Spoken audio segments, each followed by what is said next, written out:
Hey guys, so I recently traveled to London, and on my Instagram I asked people about London and their experience, and the thing I got the most from most of my followers were the food was terrible.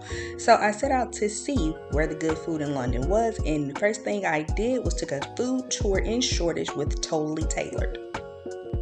Our first stop on the tour was this antique shop, and who knew there would be a whole cafe in the bottom of this antique store.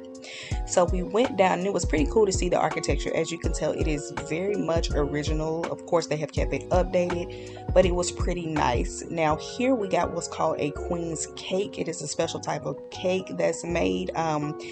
Charlie did give us the history on it, and I'm gonna be honest, I do not remember the history of it, but it was pretty good. Now in this cafe you can get coffee, espressos, lattes, as well as beer and tea. And one of the things I enjoyed the most about being here was we were able to play a game with each other and get to know each other better. And Charlie also gave us some history of the area of Shoreditch and London as a whole.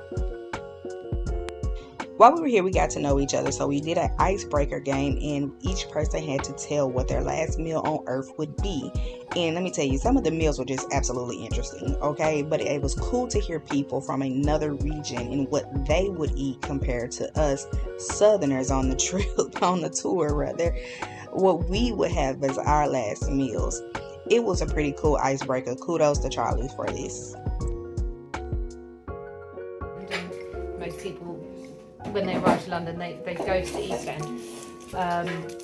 They bring their goods and they bring their food. I mean, the thing that the Huguenots did, who built this house, they were silk weavers. So upstairs they had looms and they were weaving silk, and then downstairs here they would have sold their silk. Okay. And it was only kind of in the 1950s it became a cafe, an antique shop. That shows kind of the gentrification of the area. Mm-hmm. But really it was the rag trade, the silks, all being made on the street. And Queen Victoria got the silk for her wedding dress just along the street from here. So these were like workhouses really, but so beautifully built. And now there's a real tradition of restoring them and keeping them really, really lovely. With the conditions have been like, but I've been living in Southwest now in Battersea. My last meal would definitely be like a home cooked roast, like a Sunday roast in the UK. It's delicious. My mum does an amazing roast chicken, really crispy, salty skin, and then just everything that goes with that. So like roast potatoes with rosemary, roast root vegetables. I don't know, like I'm difficult with drinks though because I want wine because I'm having a meal, but at the same time I want cocktails because like a spicy margarita. I don't know. But then for dessert, probably something like really typically British, just because it reminds me of home, like an apple crumble or something. With custard or ice cream. I don't know. I'm a foodie though, so it's so difficult. This is just what I say, but I think if it actually came down to it, I don't know if I'd choose this. I'd choose like a 10-course meal with like, I'd probably get a bit of sushi, I'd probably get a bit of like Mexican food, I'd probably get a bit of like, I don't know, I want it all. You can have it all. Persecution from France. I came over here and brought all their trade to their weavers, working.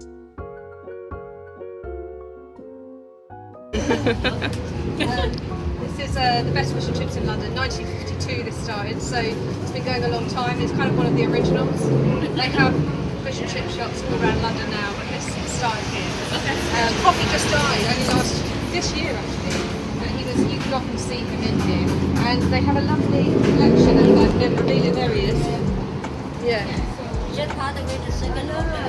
You related to it? I thought so, yeah, and that's his daughter-in-law. But he's. The fish here was amazing.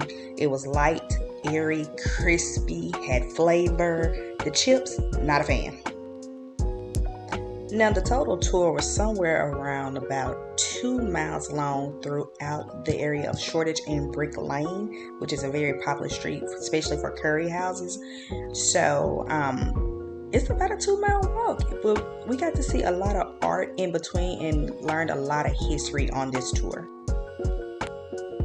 I love Indian food, so the fact that we got to sit down and actually eat an Indian meal, OMG, the curries, the sauces, the naan, it was amazing, absolutely freaking amazing, and I can see why they won awards for their food. It's amazing. Talk about my best friend.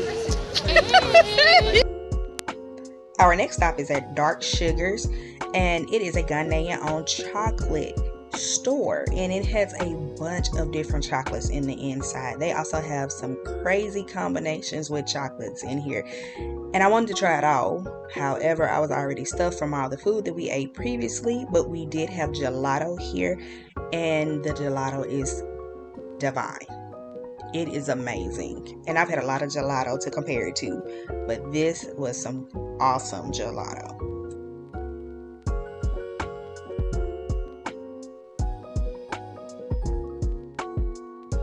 So good. Now, Dre, how you feel about it? Oh, it is good. So delicious. By the way, guys, this is Lakin's wife. Who is not a foodie. So good. She eats the same thing every other day.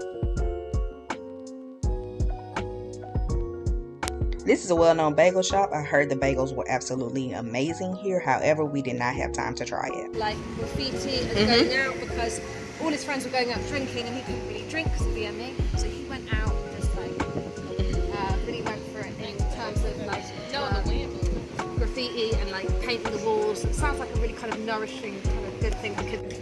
Yes. It's something that we've been doing from a very early age. But it's legal in the UK to drink from like 2 years old if you're with parents at home. So not that we're two drinking. Yeah. So in a pub you can be 14 having a meal with your family and be legally drinking. Wow. So even that's not really that common, but I don't know, drinking some drinks young in the UK. Man, right? So we've got some Well, put a little clean down. We ended our tour in a nearby park with a champagne toast with Georgie and Charley, and I must say, this is probably one of the best food tours I've ever taken. Charley was very knowledgeable on the history and the artwork of the area. You could tell that she does this often, and it was worth every dime. I will say, if you're going to London, definitely check out Totally Taylor and all of her tours. As always, guys, like, comment, subscribe, and share, and I will see you in the next video.